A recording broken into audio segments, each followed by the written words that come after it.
I'm going to do a video while I'm waiting for my coffee to actually go for me. But there's this, I keep getting this weird, since I moved back to Sydney, the area I'm living in.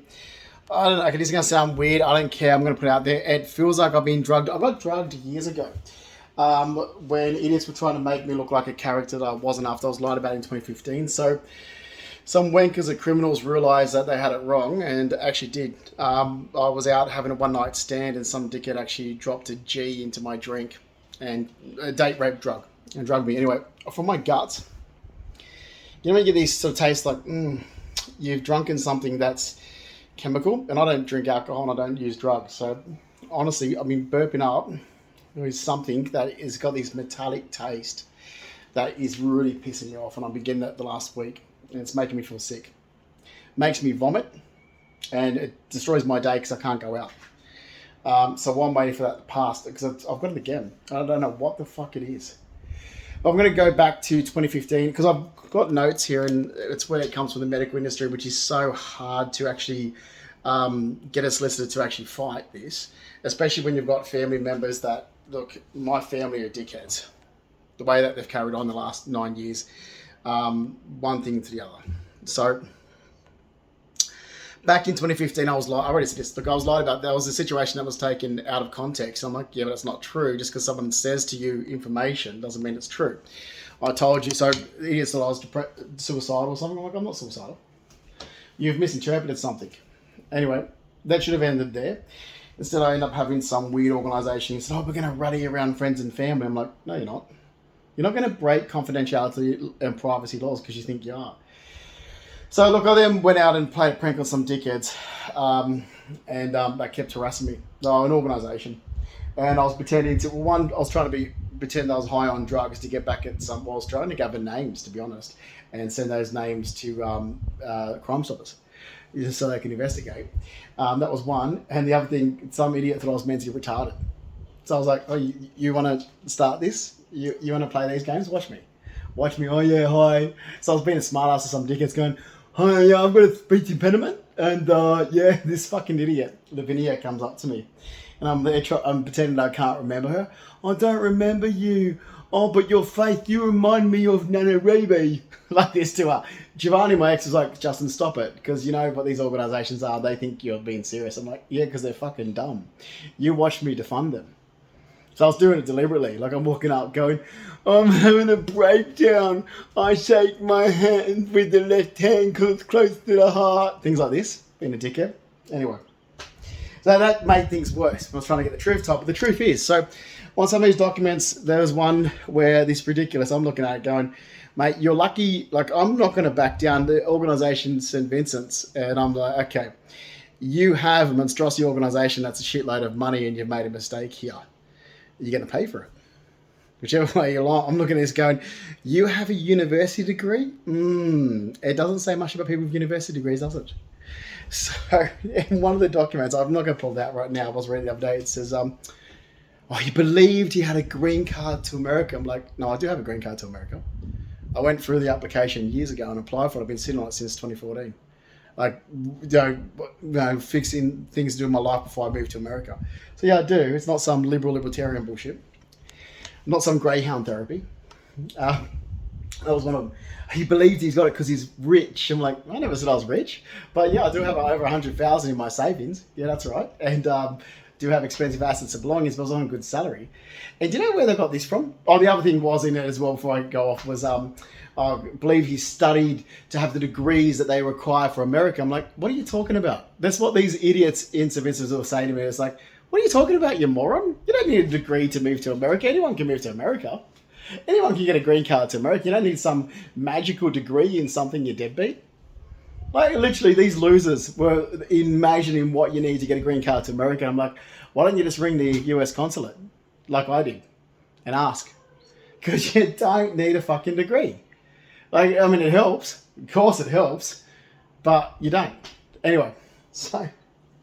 And I had studied design. Like I said, I never completed the full 3-year course of one of the courses I was doing. And I've got all the transcripts and so forth. It's not here or there. Because that isn't why I was going to the States anyway. All right. I was going to go back to the casino industry. I always enjoyed it. Now I'm back. So I'm gonna wait for my coffee to go through. My dog, you right, kitty? You ready to go to the beach? So yeah, wait for the coffee and see what this freaking tastes.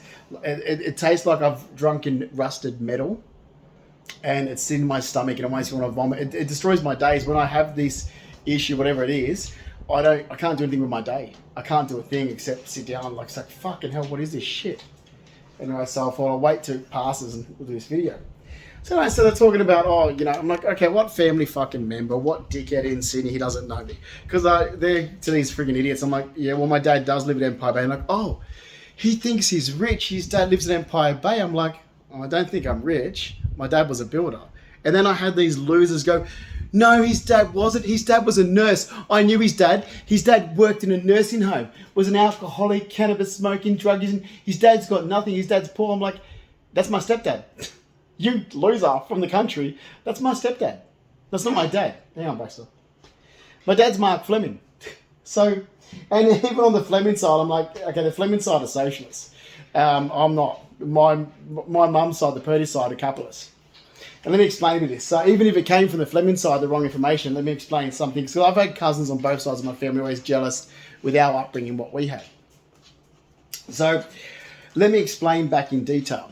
Okay, my parents, so growing up, I grew up with a full-time working father who was a builder and a full-time working mother who was a paralegal. So they both have separate houses. Okay, Dad's house is Empire Bay. Mum moved to Tamworth and has a property there. The street my mother lives on is like a millionaire street. Her neighbour, Marge was a multi-millionaire before she even got left an inheritance that something like 9 million or something, it was known. And she turned her property into a big parkland. Mum's other neighbour was Michael Bly. The other one was the Morbys. Right around her, it's just a millionaire street in the country. So she did purchase well, I'll say that. And she put a lot of work into it. She was a paralegal. Now, she got the money from that property. And this is what I'm saying, like, okay, and this is going to be twisted around, I'm sure it's going to be twisted around, because she didn't pay a lot for the property, but she made the money from the place in Rudy Hill. So we had a horse. So here's the other thing. People go, oh, he's from Blacktown. I'm like, yeah, that's true, I am. Never denied it. I am, but during a different time, because you make it sound, like it's a bad thing, except when I lived in Blacktown, if you lived in the inner city back then, you were the slums. And we used to look at people like you and go, oh, God, I live in Haberfield. Haberfield's the slums. Because back in those days, those areas around the inner city suburbs of Sydney, like the Bay area, was the slums. That whole area was slums. Surrey Hills was the slums. They were really povo area. And what happened is we got the Olympics in Sydney and they cleaned up those areas and they put the prices of houses up. But when I was growing up in the suburbs, you guys were the slums. You guys were like and I'm like, don't talk to them. Like type thing. Like Nan grew up in Leichhardt. Pop's from Balmain. Stanley, my other grandfather's from Botany Bay, and my other grandmother's from Abbotsford and Drummoyne area. Like all my family's from the inner city. To be somebody is what my nana said. Because Nan said, look, as the years went on, Nan used to get shits with my mum. She's like, Justin, we didn't grow up working class, we grew up middle class. When we moved from the inner city to the suburbs, people who had the money to move to the suburbs, and we scrimped and scraped so we could afford to live in the suburbs. We could afford to live in the city. We couldn't afford to live in the suburbs. It was a big thing to move to the suburbs, these new subdivisions that were out, like the Blacktown area and so forth. It was 1962. You were somebody if you lived in the suburbs. If you lived in the Sydney, you were trash. That's how it was. Times have changed and it's done a flip. But it wasn't like that when when your mum was growing up. We couldn't wait to get out of Rozelle. Couldn't give your house away. We saved everything we did, and that's why Nan said they moved to Medowie up near Newcastle for a year to save more money. Apparently the house in Medowie that was owned by Pop Reginald George Purdy, his brother, which is Raymond Purdy Sr. I think Raymond died when he was his. Raymond's son, Raymond Jr., he lives in Lennox Head. He always said his dad died in the main street of King's Cross when he was 41, but I think his dad died in late 30s, Pop. So I've got his death certificate anyway. I've got most of the family documents because Nan and Pop was closer to me. So they used to give me all the family documents and photos. And that's where their daughters got the shits. They hated their fucking daughters, my grandparents. Oh, you've got my mother and her sisters thinking that and those stuff. I'm like, hey, your parents hated you. Nan and Pop used to sit back and go, well, happy before we had daughters. We were happy before we had daughters. If we didn't have daughters, I grew up with this and that my entire life. I'm like, your parents fucking hated you. You're three bitches. They hate your guts. I've got the information. They never trusted you with it. I kid you not. Pop, Reginald George Purdy never is like, don't tell him anything. Like, there was always these arguments, and the one big one was always like, Lola, Reg would go, Lola, control your daughters. And Nan, Lola would say, Reg, I can't control them as much as I can control the weather. And that's exactly what it was. And I was raised by my grandparents, Reg and Lola, especially after Mum and Dad divorced in the 80s. So when they moved, we didn't have a building block in Blacktown. We had stables behind 38 Kerry Road, Blacktown, which is where my mum grew up. And yeah, Mum did do tennis lessons. So, like, here's the other thing. My nan used to get the shits and go, oh, here we are again. Oh, you did without, did you, Carol? Because you had the best horse and horse gear you could buy. You went to every horse show. I paid for your ballroom dancing lessons and your tennis lessons. So you tell me what working class people had ballroom dancing and tennis lessons, Carol? You let alone what who had a horse? Go on. And that's why my mum used to get the shits and so on. It's like, yeah, Carol, Nan was a bookkeeper, but she used to go, I was an accountant.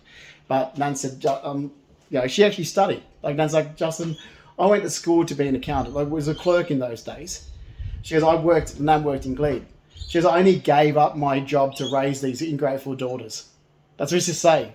Like, so Nan, she goes, otherwise, she goes, your father, meaning your grandfather, Reg, Pop, and I would be really happy if we didn't have kids. He had a trade. He was a butcher. I had a trade. I was a clerk. So my nan studied to be a clerk and did the books. That was a job. She only gave it up to raise a family. So she said we had two incomes coming in. We weren't working class, we were middle class, and we did good to actually buy into the suburbs and have a double block where we had stables behind the house. So your mother could have horses. So we had land in the suburbs. So Mum had the horses, and like Nan said, oh yeah, working class people, Carol, don't do ballroom dancing and tennis lessons. Just telling you now, in case you want to know. Like, that's how Nan was. Nan used to get the shits at her because Mum would always like, oh, I'm playing it poor again. I'm playing it poor. It's like, fuck off. Like my grandparents on my dad's side were, but not on my mum's side. Christ, we had a floor safe. There was in the house in Kerry Road. I want to know who got that floor safe. We had a floor safe. It was so much cash money. My grandfather was a massive capitalist. He didn't stop working even the week before he died in Concord Hospital. He was still working. He worked right up into the week before he died. He was wheeling, dealing, and everything. Whether it was racing horses, because he was involved in the racing industry. Everybody, from all the Maltese, knows Reginald George Purdy. Oh, they're still alive. But their children would. Like Julia Muscat down in Penrith, she would know Pop.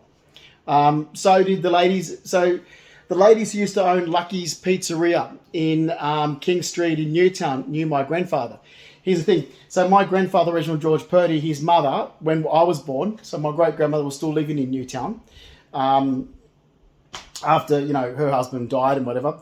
Apparently, I don't know, going from Reg, Pop, his mother's from Paddington, but his father's like third generation or whatever it is, Balmain. So Keith Purdy's from Balmain, but Lillian Still's from Paddington. But when we were born, she was living in Newtown. She died in Newtown. That's where she was... the last place of residence was in Newtown.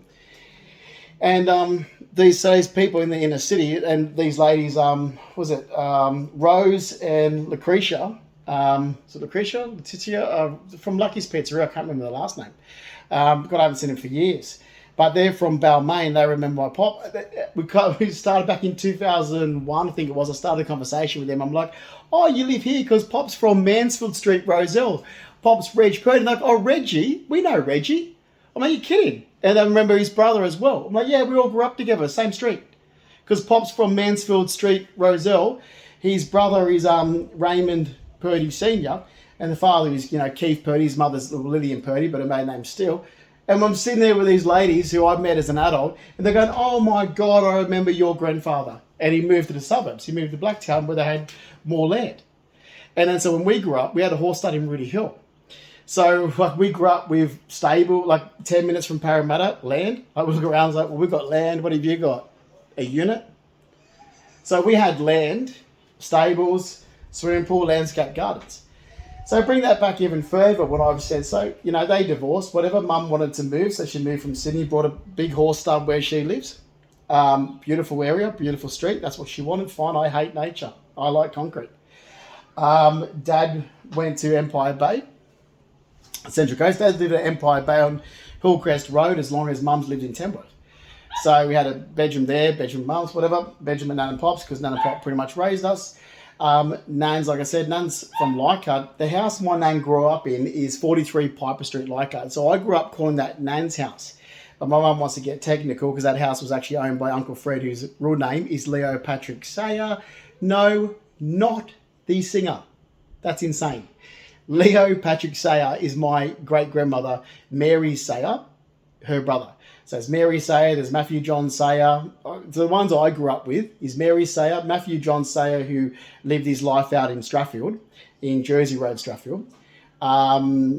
Leo Patrick Sayer, who I called Uncle Fred's from Bellevue Hill. So he only moved when he was an old man to Leichhardt. I knew him in Leichhardt, but he's from Bellevue Hill, which is where his nephew and his cousin and his auntie was from. And he lived down in Edgecliff Road, or Woollahra, Edgecliff Road.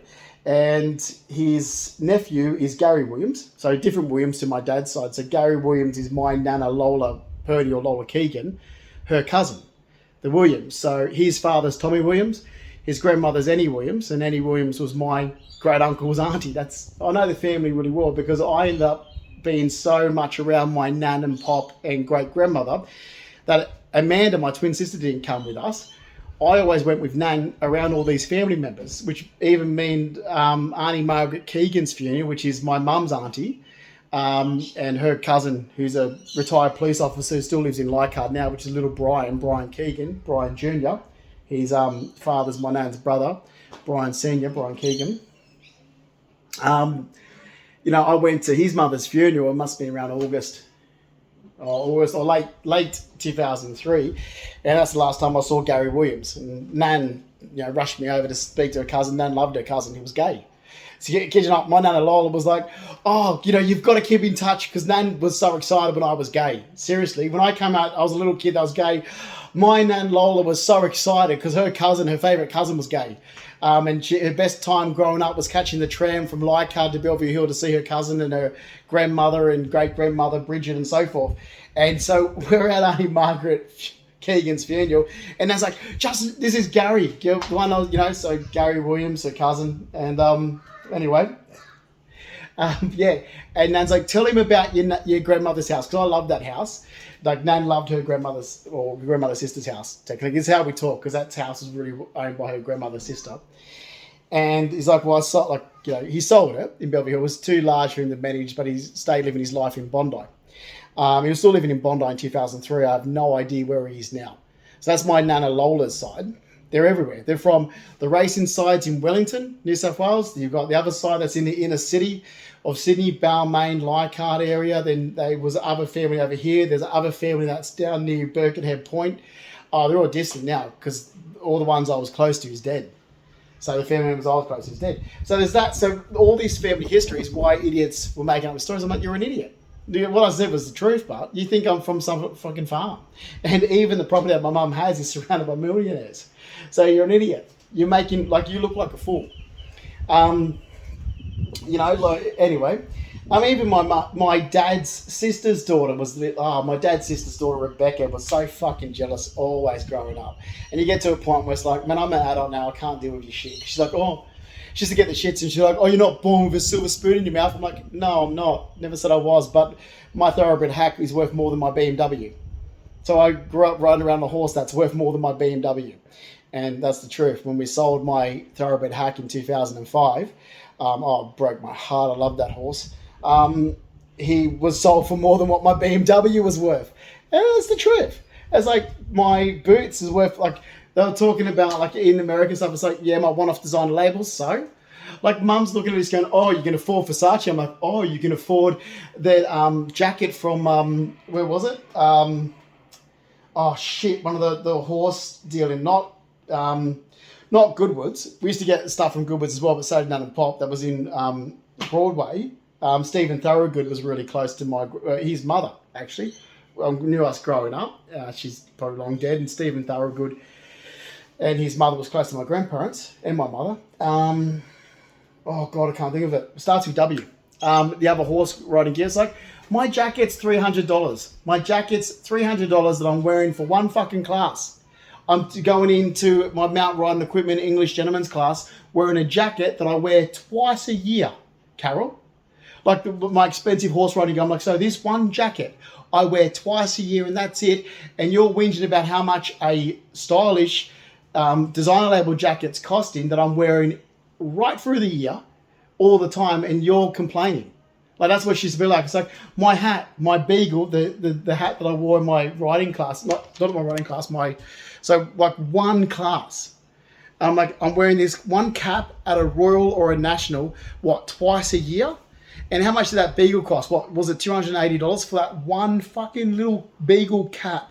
Or the German riding gear, or the English riding gear, or my fucking gloves. Shit, have I got them here? My crocheted gloves that were for one specific class. They were almost $100 for a pair of gloves to wear once a year. A pair of gloves to wear once a year. And she's there complaining. I'm like, yeah, I wear good designer label like Dolce & Gabbana, Versace. You can see me wear my Dolce & Gabbana shirt in 1996. I said, but I get good wear out of it. Unlike the horse riding gear that I'm wearing once a year in a fucking class. And how much did that saddle cost you, Carol? What, over $3,000? And you're going to talk about my car. Oh, then you can talk, oh, we didn't have much. Your horse truck was close to a fucking 100,000 to tow horses around from one horse show to the other. Your fucking horse truck. And you're going to complain about the cars I'm driving. And look at what you've got. So this is what it was like. Anyway. So my cousin Rebecca is freaking idiots. Just the way they're carrying. I'm like, no, you didn't grow up like that. But we grew up different. Just because we're cousins doesn't mean we had the same upbringing. And here's the thing. Wheel it back to my grandfather, Stanley Fleming. So I don't know why he ended up being like this after the war. Maybe something happened to him in the war. Well, actually did. He had a samurai sword go straight through him. And he was in hospital for a long time in Brisbane having it removed. I think his son, Graham's second wife, has that. So my Uncle Graham's second wife, Cheryl, I think she might have that. But yeah, so yeah, maybe he had PTSD from it. I don't know, from the Second World War, and he was weird after the war and he worked for Hardy's after. Ended up dying from the dust board. He died from asbestos cancer. But when after the war, I don't know. But he was living in Parramatta. It was a war veterans house in Parramatta. So they didn't own the house in Parramatta, like my mum's parents owned their house. So I think they've become very leftist, which is what I find that I can't stand. And that's the thing, Reginald George Purdy was a war vet as well, but different types of people and different types of nature compared to Stanley Fleming. And I don't know, maybe because Stanley Fleming, my pop, was an orphan, never knew his own family, and raised by Edith Kavanagh in Botany Bay. Like he was raised entitled, my grandfather. So I don't know, maybe that's why as well, because Stanley Fleming got piano lessons growing up. Well, I mean, no big deal. We got piano lessons growing up. I did nothing with it. I got piano lessons. I got guitar lessons. I had horses. I had swimming pools. I had holidays on the. We never had a bad upbringing. This is why I can't understand why people can make up these traumas. It's like you're talking about a small period of time when my mum got with a deadbeat second husband. Yeah, what are we talking about here? 6 years? Like seriously, that's what I was like. You're talking about what? 6 years? 6 years out of a whole lifetime. Let me tell you how we grew up. Because mum was a paralegal she started working as a secretary first when she was 16 for Ian Scholbach. Ian Scholbach became really close to my mother, he was like a family member because my mum worked for him so long and my mum put up with his shit. Margie Clay ended up being my mum's junior secretary. Ian Scholbach's wife, which is Diane Scholbach, ended up being, God rest her, she passed away in October 2005, ended up being my mum's best friend. So we grew up with them, which I should have kept in touch with their adopted. I don't know if people know if they're adopted or not. But the other one I remember is Brendan Scholbach. I saw Brendan Scholbach at his mum's funeral back in October 2005. I went to Diane's funeral because Ian Scholbach was an uncle to me and Diane Scholbach the same. They from David Street, Clifton Gardens, but they weren't snobs. Ian Scholbach was definitely not a snob. I remember growing up with him and he used to wear Bonds clothing. The most expensive thing that my mum's boss, who was like an uncle, Ian Scholbach, ever spent money on was a pair, and I kid you not, and anybody who worked in legal firms in the 80s will remember this because he actually had a pair of roller skate thongs made. He literally did. Roller skate thongs. But yeah, so we grew up in the city. Different lifestyle, of course, after Mum moved in April 1989. But even Bev, one of Mum's closest friends who worked in the same legal firm as Mum, I know they've kept in touch because I think it's Bev Jones or something, because Bev ended up going to Mum's. I didn't go to Mum's 50th. I didn't bother going to any birthday parties of my mother since she turned 40. The last birthday party I celebrated that my mother was alive was her 40th. And I refused to celebrate another year that she lives after that. And that's the truth. Anyone who knows me goes, oh, you don't go to your... I said, I paid for her 50th. I paid for Mum's 50th. Yeah, but I'm not going to turn up to it. I said, I'm not going to celebrate that she lived another year. I haven't gone to one of her birthdays since she was 40. I'm not going to celebrate that she keeps living. And so that's the truth. This has been going, we can go right back to her 40th. I was like, that's it. I'm done. That's the last birthday I show up to Mum. And that's the truth. But anyway, Bev did show up to Mum's, with her new husband, showed up to Mum's. I saw it. She was on the video. I got a copy of Mum's video of the Mum's 50th birthday. And I'm like, oh, there's Bev. I've been seeing Bev since the 80s. Worked in the same legal firm. But I knew Bev back when she was with Lindsay, her first husband. And they were mega rich. They used to take hire cars to see us in the suburbs. I kid you not. Bev would show up at a party at our place in Dunsmore Street, Rooty Hill, and she would have a chauffeur driver in the 80s. And you could ask her. My Nana Lola used to be like, she's got a, like Nan with her, she would turn up, she'd get driven all the way out to the suburbs and then take the car all the way back in. And that's right. I think they ended up being down south or somewhere. But yeah, that's actually the truth. She did. And so people ask, oh, how did you grow up? It's like, yeah, well, that's how we grew up. And that's was end up twisted around to be, oh, he thinks. I'm like, not think, mate. You want to know how we fucking grew up? That's how we grew up. You know, Dad was a builder, Mum was a paralegal. We had like money for nothing. You know, like seriously, I didn't have these parents, which I can't stand. Honestly, all my boyfriends that have these fucking parents that are right in your face, I'm like, Jesus Christ. Oh my God, you're such a mummy boy. I can't stand it. They're like, what about you? I'm like, I never saw my mum growing up. She was still in the office. Like, by the time Mum got home, like we were having dinner with my grandparents, and I remember having dinner with my grandparents, and I've said this so many times, we had dinner at 7:30 because they're old. Because Mum wasn't home from the office. Like, that's the thing, Mum wasn't home from the city by 7:30. I mean, we would all eat, and then Mum would come in and like she'll sit down and have dinner or whatever. Dad was a builder, so we'd see Dad first. So we didn't have this lifestyle that these weirdos have with their freaking parents and this closeness. I'm like, Jesus fucking Christ. I was like it with my grandparents, but some of my boyfriends, I'm like, mate, you've been in your mother's pocket, aren't you? I find it creepy. I'm like, I was close to my nana, but I'm like, you're a bit of a mummy's boy. Like, my ex-partner's like that. I'm like, Jesus. And so he never understood. I'm like, yeah, but your mother was a stay-at-home mum, wasn't she? My mother worked in corporate. She was like, you know, until she moved. Oh, actually, no, because after she moved, she ended up studying courses overnight. Hang on. Yeah, that's true. So here's the thing. So in 1989, in April, she moves. She still works in a law firm. She ends up taking a job as a paralegal. Her secretary then was PK. I adored PK. I had an apartment down the road from Mum's receptionist, PK. She married a barrister, like they all do, except for my mother. My mother was the only idiot.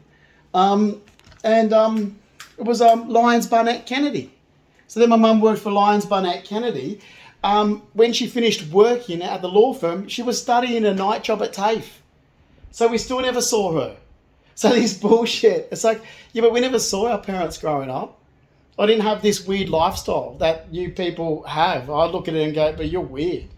Like, so you had no independence. Because I used to finish school at St. Aidan's in Rooty Hill and go hang out down in the coffee shop down in Rooty Hill Road. There was like the Greek milk bar on the corner where you get your fish and chips from, and just down the road there's this little sort of hole in the wall coffee shop. Actually, the Greeks used to do the Andronicus. The Andronicus coffee. Like, you go have a look at the 80s area down there where we lived. Just down from the train station, you know, or down in First Avenue where they had the ice skating ring down in Blacktown and so forth. So what did you do when you finished St. Aidan's? To catch the bus from school, get dropped off near Rooty Hill Road. Graydon used to go in, see his dad, because his mother died. My best friend Graydon's South African, or African, sorry. Don't know if he's South African, but he's African anyway. And his mother died when he was, like, he just started school at St. Aidan's. His mother died, and so he was raised by his dad. Went in, saw his dad, dropped his school bag, come with me. We walked down to Rooty Hill Road, sat there, had coffee, went back to my place, swam in the pool, hung out. You know, Dad was at home, you know, some stage after this. Then then, by the time it was pitch black and dark and whatever, Mum would come home and first thing be like, did you do this? Did you do the horses?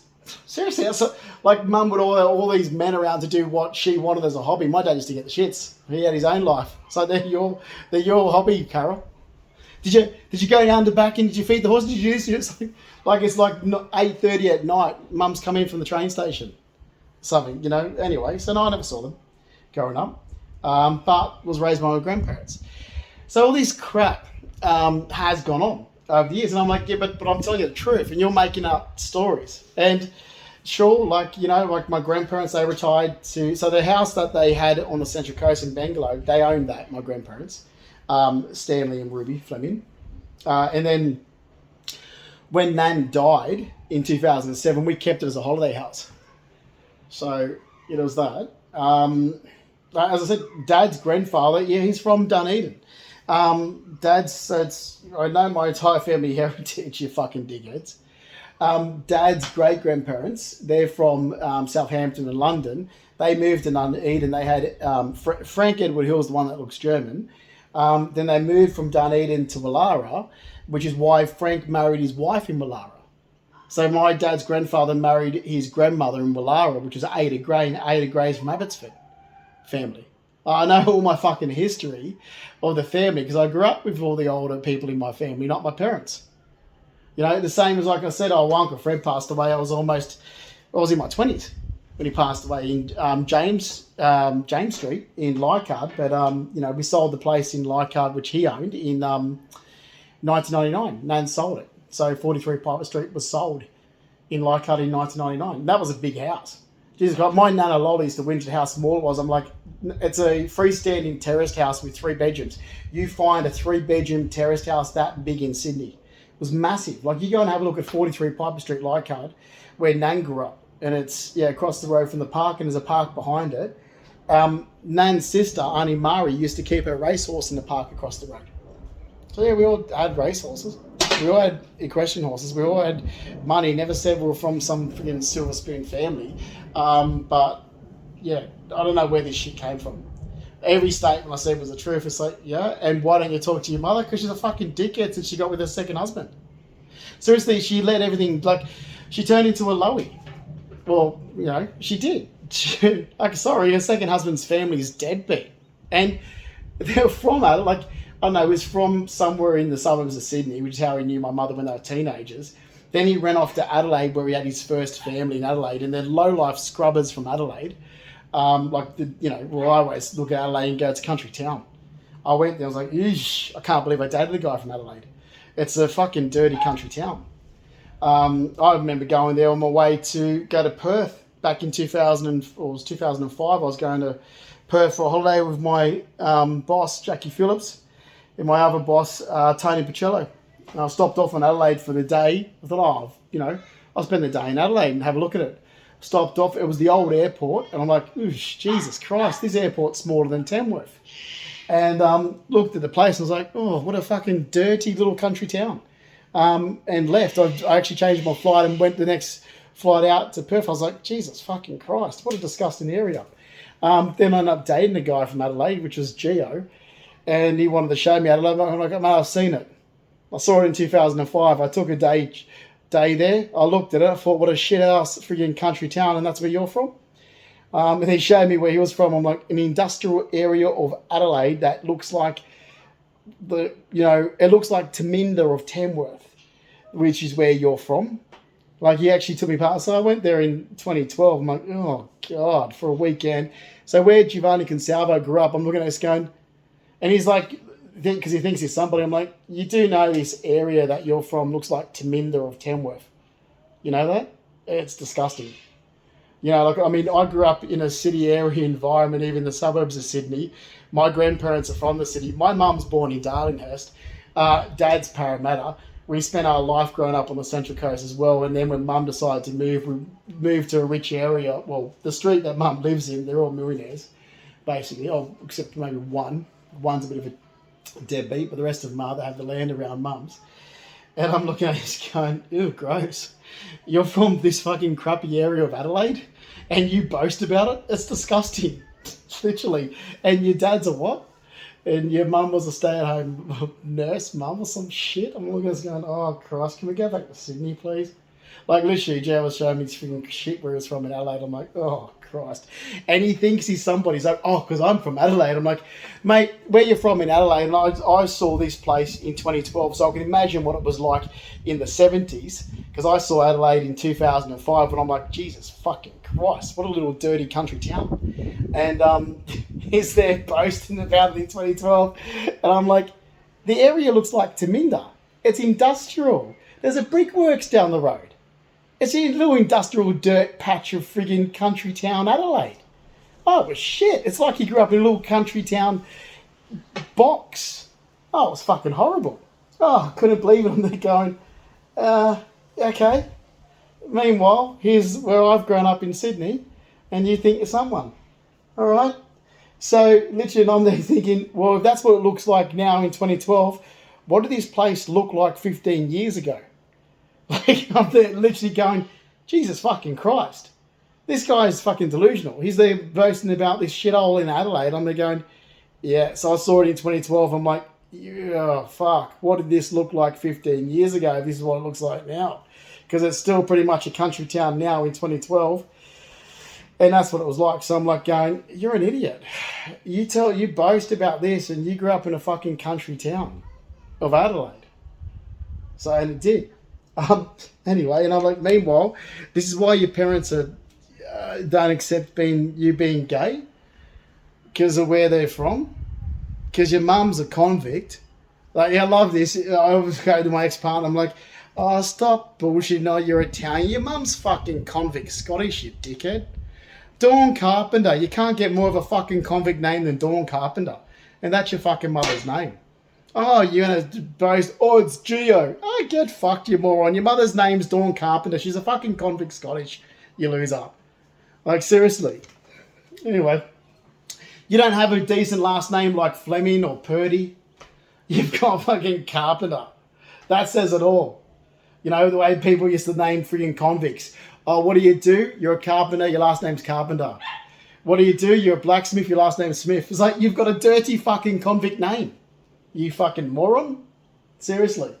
And then apart from that, where's your dad from? A donkey village? Your dad's from a third world southern village of Italy. Never saw a car in his life until he was about 4 years of age when they moved to Adelaide. He's from a donkey fucking village. Like, your dad's literally from some tiny little one donkey town with no running water, no electricity, no cars, and you're like, oh, you're Italian. He's from a fucking third world donkey fucking village, you moron. Wake up to yourself. And that's the bullshit you used to carry on with. I'm like, wake up to yourself. Your dad's from a donkey village, my dad's from Parramatta. Your mum's convict, my mum's born in Darlinghurst. There's a massive big difference between our families, mate, and you want to run my family down. And that's what he used to do. Or because I'm not close to my mother. It's like, sure, I'm not close to my mother. She married my stepfather. Why would I be close to anyone that looks at that and think that was a good idea to do? Yeah. Like, when it comes down to it, it's like, yeah, mum dated my stepfather and I'm a kid looking at this going, are you fucking nuts? No one in their right mind would talk to that person. He belongs in the gutter. But you're going to marry him. And her own parents walked away. Seriously, like, that's where it all started. The argument started as soon as she married him in 1988. The argument started from that moment onwards, and they haven't stopped. Kid you not. And seriously, my grandparents looked at their daughter and was like, that's it. We don't have one decent daughter. That Pop said. He always had high hopes for mum, especially after mum married my father.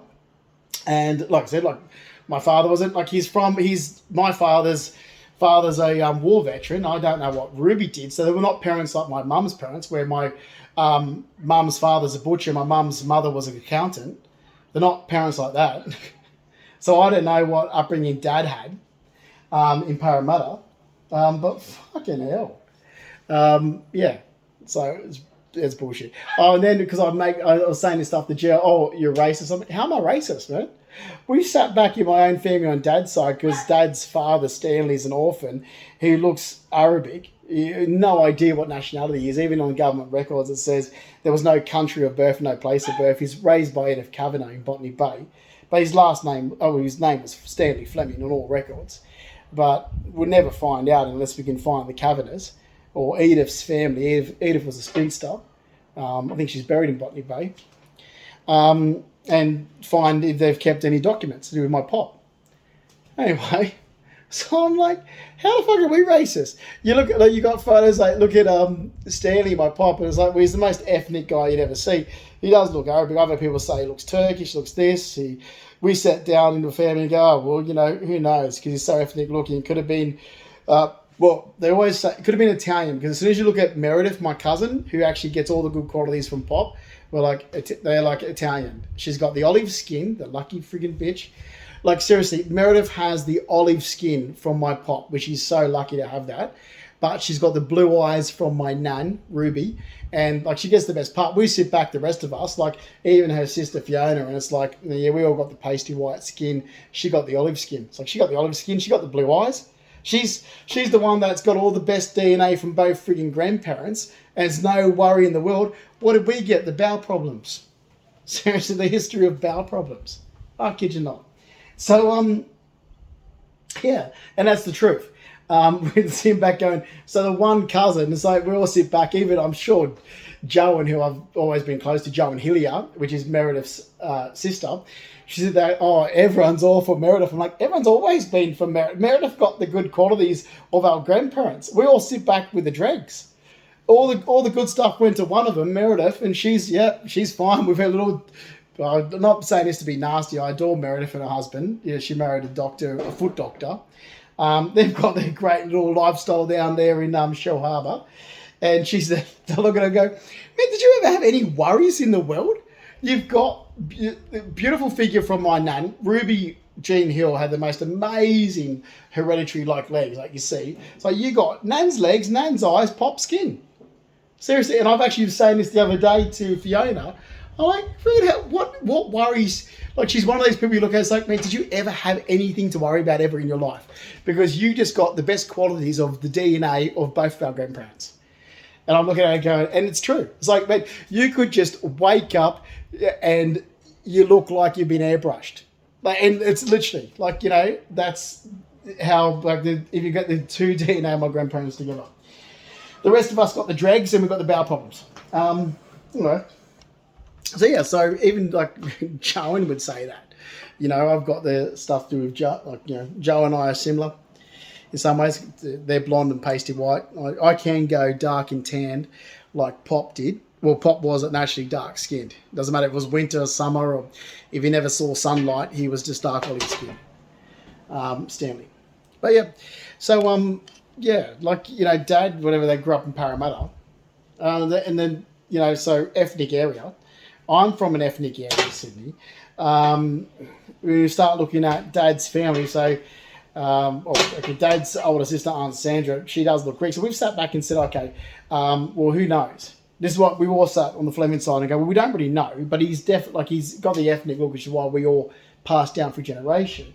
And, you know, said, okay, could have been Italian, could have been Greek, could have been Maltese, could have been Lebanese. I mean, could have been Greek. Look at Auntie Sandra.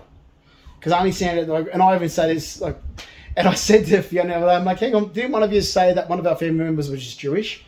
I said, didn't your brother Jeffrey, who looks he looks like one of Hitler's henchmen, he's so tall and German looking, my cousin. I said, didn't he say that you guys have got Jewish in you guys? Which one had the Jewish?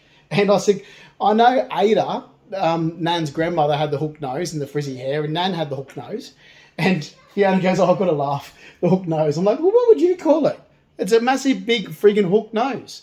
What would you bloody call it then? What Nan had and Aunt Sandra had. And, you know, Ada Gray, your mother's grandmother had. There's a freaking whopping big hook nose, right? And the monobrow. Anyway, so we'd laugh about this and say, we don't know. You know, you look at them, you look at Aunt Sandra. Like, they don't match the names. Look at, okay, Shane Johnson. So Aunt Sandra Fleming married Johnson, which is why her kid's last name is Johnson. But when you look at him, it's like, hang on, how can you say that Shane Johnson? He looks like a Luigi. I'm like, yeah, he's like this high. You can rest your arm on him. He looks like a short little Greek. That's what he does. That's Dad's oldest nephew. So the one on Dad's side. It's like, yeah, it's funny to see these photos across social media. It's like, those names don't match the looks of those people. I'm like, yeah, I know. Same with I don't match Justin Fleming. It doesn't suit. Like, in the same as Stanley Fleming or Shane or Sandra Fleming and so forth. Or Christy Ceruni, which is Aunt Linda's. So Linda Fleming, her husband's Tony Pitcham. Tony Pitcham's actually got Italian cousins. So I can't think of his last name now. I've met him a few times. So my dad's younger sister, my dad's brother-in-law, dad's younger sister, Linda Fleming, her husband Tony, my uncle, he's got Italian cousins in Maryland. They own a import business in Maryland. Always wanted to keep in touch with them, especially when I was going to America, because I thought, hang on, what family members are good for business-wise as a capitalist? In America, you've got my cousin who's a town planner, town designer, Jeff Williams. You've got Meredith. You've got, the others, there's Fiona, Joanne. You've got Uncle Tony. His cousins who are Italian with the import business. So I'm always looking at capitalist things. Then I lost contact in the last 9 years, so it doesn't matter. But yeah, Uncle Tony's cousins are Italian. Vince, the last name starts with Z. It's like Z something. Oh no, it's long. I'm sure there's a V in it as well. But yeah, that's Uncle Tony Pincham's cousins. I've met him a couple of times at one of the family functions. That's about it. But so they're half Italian. Dad's brother-in-law. And so I'm like, well, how can we be racist? And then you look at my cousin Christy Ceruni, so Aunt Linda's daughter, her husband's Lebanese, so there's a Lebanese. Uncle Tony, Aunt Linda's other daughter, Jessica, she was with Haysom for a very long time. We all thought she was going to marry Haysom. They said Haysom's Islamic, so which my dad's side are massive big supporters of Islam. They're not. So it's like, well, how can we be racist when we've all grown up with Islam? Like my dad's I kid you not, my cousins on my dad's side thought I was anti-Islam because I'm Roman Catholic. I'm like, you're just looking at my religion, but I'm not anti-Islam. You guys are all for it because you're a different religion. I'm Roman Catholic. I'm not saying anything against Islam. And my cousin's partner for a very long time, who we all thought Jess Pincham was going to marry, is Haysom, Islamic as well. So they're all like, so this was ridiculous. And I'm there going, this doesn't make any sense, you idiots. You're just making up bullshit stories to be leftist idiots. Just because I'm right-wing conservative in some aspects doesn't mean I'm racist.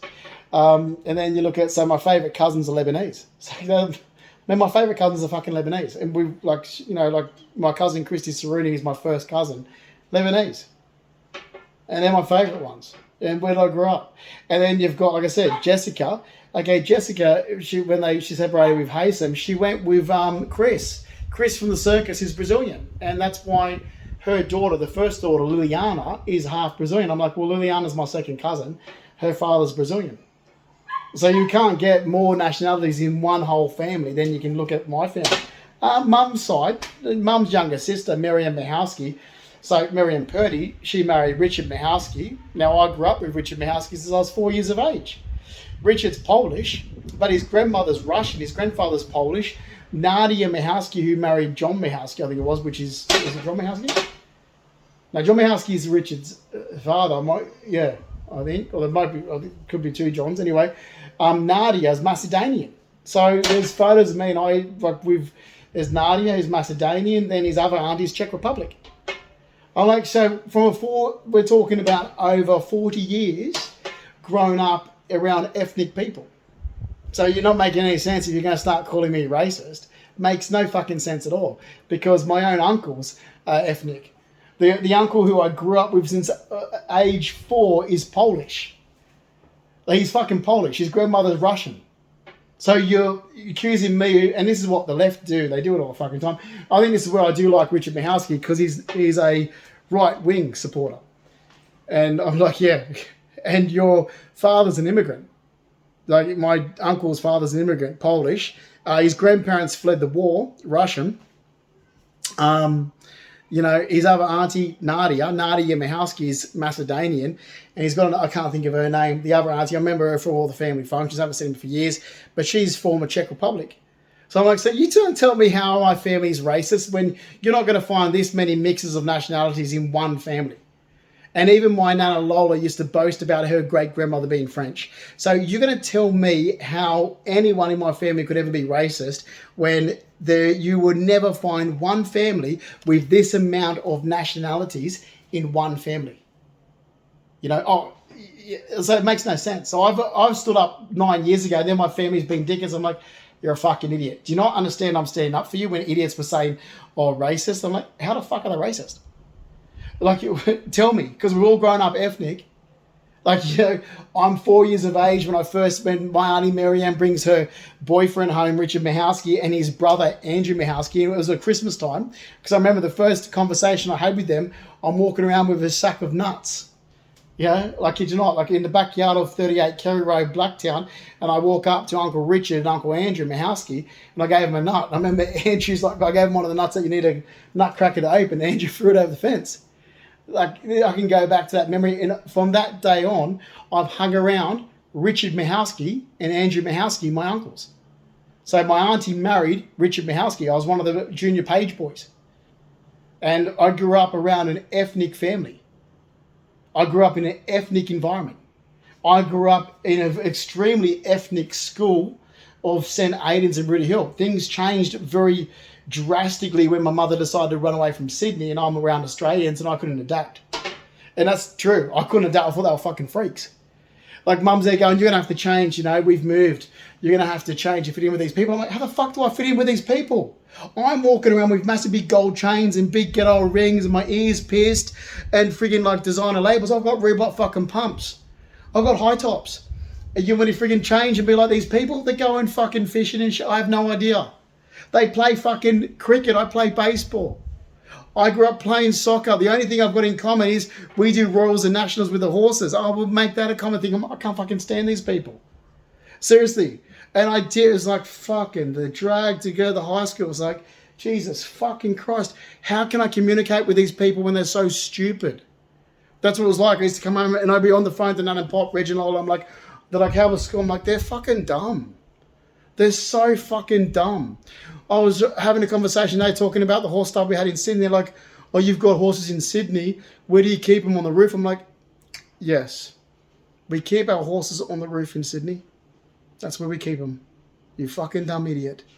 Like, every day it was like, and I was the biggest smart ass cunt back. I'm like, I can't deal with a lot of these people. They're giving me a migraine.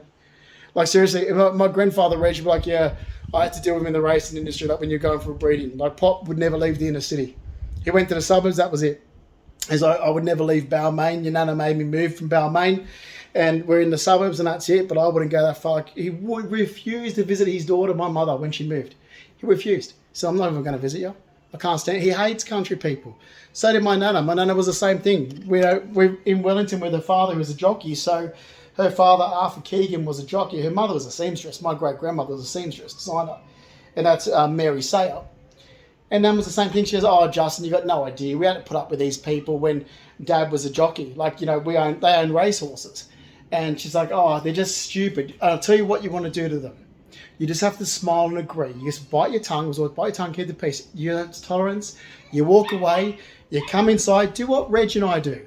We close the front door and we start yelling and screaming. And that's what, as soon as we're like, okay, all right, bye, yeah, okay, good luck. The front door closes and it's like, you fucking that. You'd hear it from the one end. You'd hear it from Kerry Road, across Monash Road, down to Sunny Hot Road. You'd be like, oh, Reg is going off. Someone's pissed him off, but he'd be like, all right, yeah, nice having a conversation with her. Yeah, we'd be like, there's a time I can't get back in my life, those fucking assholes. And then Nan will be like, straight on the cigarettes. And that's what it was like. So I did about the same thing. I'd be like, yeah, right, you little fucking dumb cunt in my street. Yeah, nice conversation. Come inside, close the door. Fucking Jesus, fucking Christ, those country town morons. And that's what it was like. So, you know, that's what Pop was like. That's how we were. Hey, Mum's boss, Ian Scholbach, was like that. I remember going to Ian Scholbach. You had to have thick skin growing up, but I did. And you could hear him. He'd be on the phone upstairs. The day, I don't know which day this was, go and ask Brendan Scholbach, the adopted son, when his father threw the phone out the window. Literally, pegged the phone up, ripped it out of the wall, and pegged it out the window. because he had the shits. Ian Shelbeck was one of the best barristers you'd ever see in Sydney. He had the best temper for a barrister. He had a pit bull terrier. That's right. So, because Marianne, my mum's sister, brought this up, she goes, well, Ian had a pit bull terrier. I'm like, yeah, mine's not a pit bull terrier, it's a bull terrier. He goes, well, remember how much trouble Ian got in with his pit bull terrier in Sydney? I'm like, his was a pit bull terrier. He was always in court over it. He built, like, he spent $2 million on a fence around the place in David Street in Clifton Gardens. He went to court. The magistrate literally is that, I've been told you've put a fence around the place now. Is that to keep the dog in? And he literally go through court records. Literally, Ian Shelbeck turns around and says, no, that's to keep you bastards out. He fucking did. He was like an uncle to Amanda and myself. Ian Shelbeck. I wish I kept in touch with his children. When his wife Diane died in 2005. He literally, go and ask. He literally stood there and he goes, as to keep you bastards out. The place in Clifton Gardens in Mossman. It was fucking hilarious. That's the people I grew up around. Ian was yelling and screaming. You would hear him from, David Street all the way down to Mossman Mules. I kid you not. You would fucking hear him from David Street, Clifton Gardens. You'd be there like, oh, Jesus Christ, is that going? You could hear, so we grew up with people that yelled and screamed and were loud people. You had to have thick skin, man. Oh, the fucking idiots here. Mate, you haven't heard swear words yet. I grew up in Sydney where everyone swore. You're just some little timid person that's moved into Sydney and you want people to change. You want old school people to change in Sydney? Mate, get used to it. If you want people to change, you want your little quiet neighbourhood, go back to your country town you came from. Because it seems that's a real quiet neighbourhood. I grew up in a very loud, noisy Sydney. And we did. Like, seriously. And they, and I don't know what Dad brought this up, but I know you can ask Mum this as well. Ian Shelbeck, he got the shits because he couldn't see. He paid for all this landscape garden. They had money. He was a barrister. I can't think what Diane was. But it was great because if I ever got into trouble, I was like, oh, get my license. The first week I got my license, I lost it.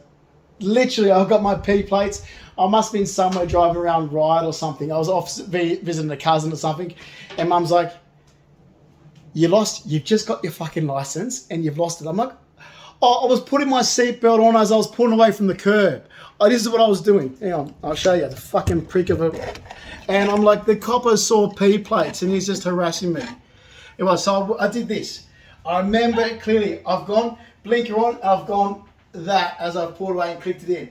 The bastard down the road and gets me.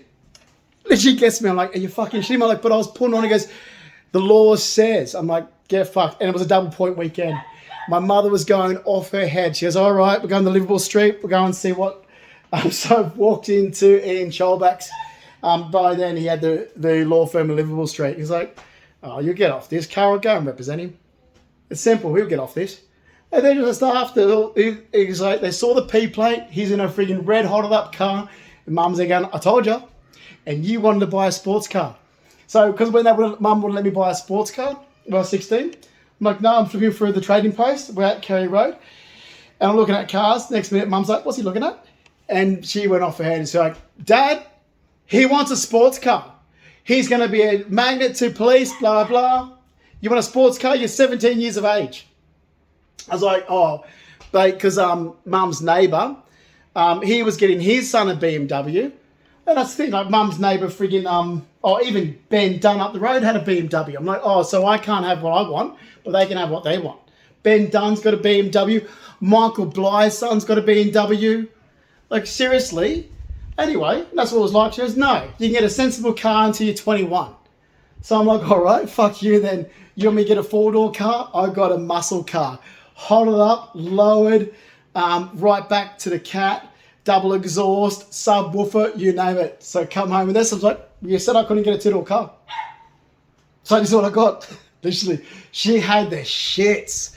Oh, she had the shits. It's like, and even Pop was hilarious because Pop was smirking going, yeah, he's a smart ass. It's going to get you in trouble one day, you being a smart ass. But I was like, what? Mum said I can't get a two-door car. I've got a four-door car. What's the problem? She said I couldn't get a imported car. I got a Holden. He's like, you got a Holden SLX. You got a lowered fucking sports Holden. That's what you got for my first car. Kid you not. It was awesome. I loved it. It just purred. So, of course, yeah, it was a police magnet. And you turn the key and you'd have sirens around you. Literally, It was just really bad. It was just the hot up to the max car. I was like, no, I'll teach you a lesson. I said I wanted a sports car for my first car. Anyway, so I did. So I lost my license. Went into court. I got it back. The same thing when the fucking dickheads thought they could be smart to me when they were doing the. I was driving from the city to Blacktown, going over the Anzac Bridge. It was the time they would do the Anzac Bridge and they were doing the roadworks. And Mum was working for the law company back then, Leo McHugh. So I love this because this is hilarious. So we're going to Darwin Centre and I'm all fucking, peacocking it going, you fucking dickheads. Because there was no signage change. Like I'm leaving the city early hours of the morning. It was dark. I drove out. I'm doing the same speed limit the Anzac Bridge always did. Next minute you want to book me because you're saying that's dropped to 40. Where's the fucking sign that's 40, you dumb fucking police cunt? So anyway, I'm being cocky. So Mum goes... So Mum's working for the law company, was it? Whatever it was back then. And this is all true. I love this shit because this is all to do with history. And Mum goes, all right, he wants to fight this. And they're like, pay the fine. You're not going to lose your license, pay the fine. I'm like, no, I'm not paying it. Simple. They're wrong. I'm right. When I'm right, I'm not going to back down. They're like, Justin, you were speeding in a 40 zone. I'm like, no, I was doing the speed limit in a 40 zone. They said it was a 40 zone. There was no 40 zone. There was no signage that said to drop the 40 zone, so I'm going to fight this. And they're looking at us going, you're going to lose. You're going to go against the police? I'm like, yeah, because they're dumb cunts. The police are dumb fucking cunts.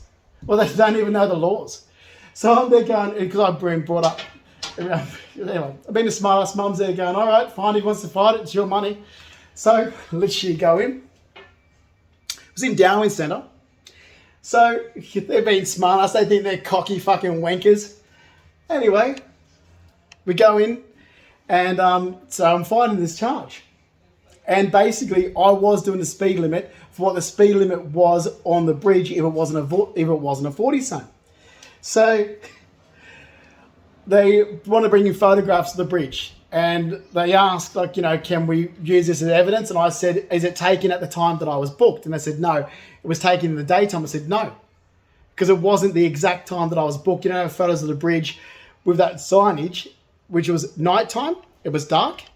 There was no road work around. Okay. And it wasn't the day I was booked. It was later and it was during the daytime. So the magistrate, I remember this, I would have to be on record something. The magistrate, yeah, well, he's right. You can't use that as evidence. And then they've looked at the documents and that I was right. There was no signage on the Anzac Bridge. There was no signage to say it dropped there was no signage on the actual bridge itself to say they dropped to 40 k's an hour. And they said, but what they did have was they had painted the tar on the road 40 k's an hour while they were renovating the bridge. And they said, here's whatever it was, the receipt from the RTA that documents that here's the date the road was painted. And I'm like, oh, okay, then. Well, I didn't see it. I honestly did not see it on the road itself. So I said, okay, well, if that's the case, then I'll take the fine. And the magistrate goes, hang on a minute, I'll help you out there. The law states that the road signage has to be visible, has to be a sign. The police can't take it off the road itself. So you've won. You don't have to pay. So I won it. I did. I walked out. I rang Mum. She says, you're a cocky bastard. You won that. I'm like, yeah, I won it. And walked off. Being a smart ass to the wankers of police. Oh, you're fucking dumb. You've got to teach them the law. It's like, you're a fucking idiot. It's like when you ring up and go, you heard of privacy, confidentiality and prying laws? Or what's prying? I'm like, read your New South Wales Police Handbook, wanker. I did. Anyway, so all this happens. This is how we grew up. And I'm like, so this is like when I do these videos, it's like, well, this is how we grew up, you morons. You made up how you thought we grew up, but that's not how we grew up. You're an idiot. Leave it there because I only want to do this for an hour. I'm waiting for my coffee to settle down. It's an hour and I'll post this and I'll put this under, I don't know, background on YouTube.